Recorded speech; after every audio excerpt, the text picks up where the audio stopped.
All right, well, let's first start looking at the map and then we bring in the images. I'm just pointing out all of the air bases which we are looking at. Noor Khan right next to Islamabad itself, Sargodha, Rahim Yar Khan, Sukur, Jacobabad and Bholari over here. But let's bring up the first set of images which we have of Jacobabad. And what we are doing is showing you this particular area. We marked it out. This is a before image where you can see this hangar entirely intact, the image from the 30th of April, this image from the 11th of April, which as you can see over here, shows this hangar completely destroyed. But let's bring you more details, a full close-up of that image.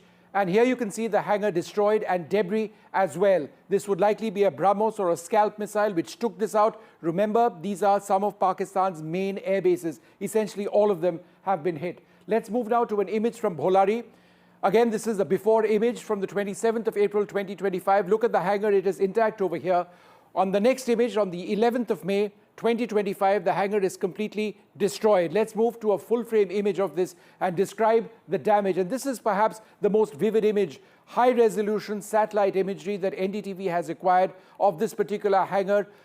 It shows that the entire part of this roof has been destroyed. There is debris on all sides. If there are aircraft inside this, and at this juncture we don't know if there were, then those would most certainly have been destroyed. This is a major strike. Let's go to Sukur at this stage. This is believed to be a UAV site. This is an image from the 3rd of May. This particular structure intact, but over here, this structure has been attacked. So the image from the 10th of May shows it being attacked. Let's bring you details of that. Let's zoom in now to the next image. This is that same structure which shows severe structural damage, possible burn and strike scars in this particular area.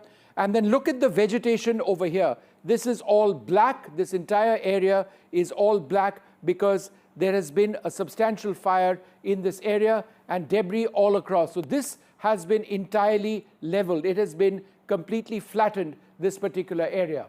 Let's now go to Noor Khan Air Force Base.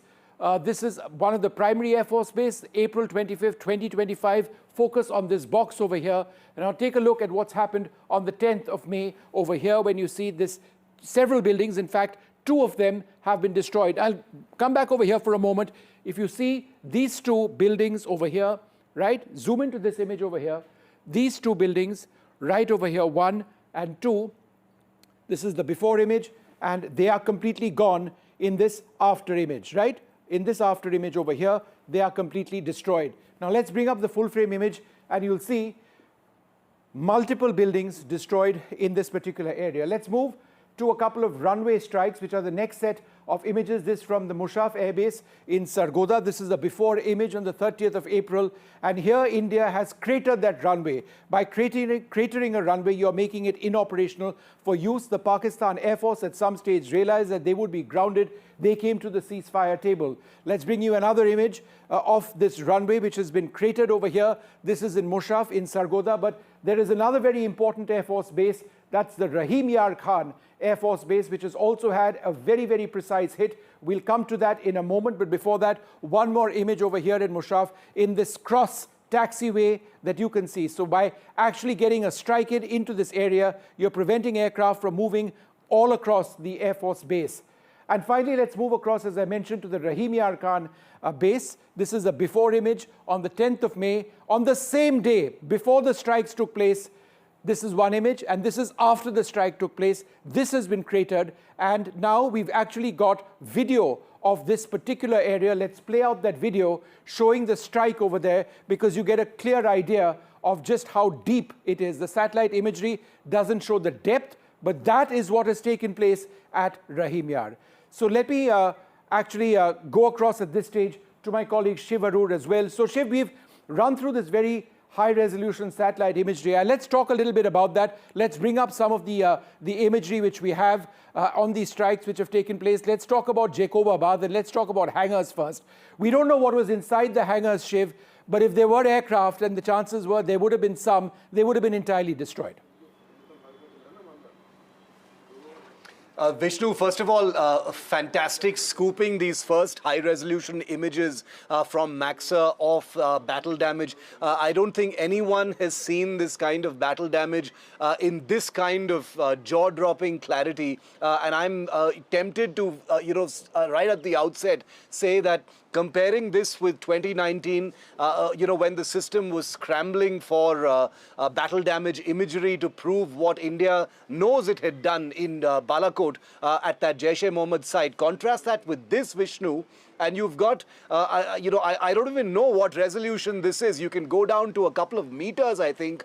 You can see the details of the debris. You're right, we don't know what aircraft were inside, but I think it's safe to assume that quite a few aircraft may have been destroyed in these attacks, whether it is, Mushaf or Jacobabad or the others, the cratering of the runways.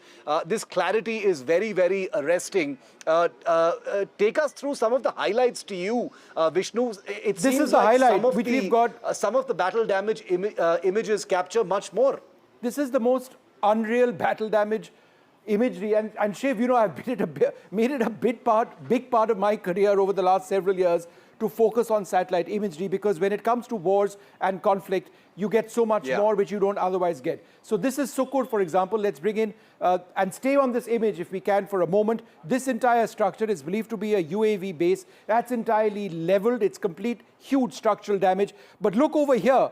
This entire area shows vegetation burn. There's been a substantial fire over here on this side of the screen. If we go one image before that and have the before and after image, if we can just have the previous image which shows the before and after, you will see that this entire area is normal in the previous image, but over here there's been a large fire. We don't have that up right now, but let's keep moving with these images and start talking about them. All right, this is Noor Khan. This is the before image itself of Noor Khan Air Base. This is one of the primary Air Force bases very close to the Pakistani hub. And take a look over here of this area which has been completely destroyed, at least 2 buildings destroyed. This is very close to the Pakistani Army headquarters. Shiv, let's talk a little bit about this. The fact that we were able to strike in the Rawalpindi area, the fact that, right at the heart of the Pakistani military establishment, we went and did this. What is the message which is being said? The message being said is, what the Prime Minister said at Adampur just a few minutes ago, earlier this morning actually, Vishnu, which is that no matter what the target, we will not distinguish between terrorists and their sponsors. And the missiles that have rained down at these 12 bases basically shows, he's not talking out of his hat. He's talking about something that has literally been executed just 72 hours before he made that speech. But Vishnu, I want to throw it back to you for a moment because, first of all, in tribute to the fact that you've scrutinized these images so closely, people are wildly curious about the entire nuclear angle. The Air Force has confirmed, they said, we have not hit anything nuclear.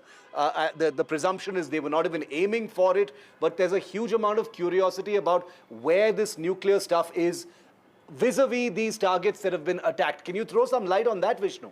Well, the Kirana Hills is located in the Rawalpindi area, and the fact is that yesterday when we did ask, or when a journalist did ask the Air Marshal whether they had been hit, he had a huge smile on his face, and then he went on to add that no, in fact, we didn't cross that red line. But I think the smile on his face earlier on perhaps said a few things, but on record, India has not done that because, let's face it, it would cross a huge red line. We're not looking to get at each other's strategic assets right now. So we will give him the benefit of doubt at this juncture, but there is some fairly vivid imagery which has come in, video which has come in. But, I think, and this is my final point, Shiv, and let's keep circling this. I want to actually focus a little bit on the hits which have taken place on the runways, because that essentially made the Pakistan Air Force inoperational. And for example, this is Mushaf in Sargodha. This is a primary facility of theirs. They've got several fighter aircraft deployed. The fact that you've got a runway cratered here, we've had pictures of runways cratered elsewhere at Sargodha, also at Rahim Yar Khan. At some stage, the Pakistanis would have realized that if this is what was going to go on, they would run out of air bases. And I think the key point over here, Shiv, is that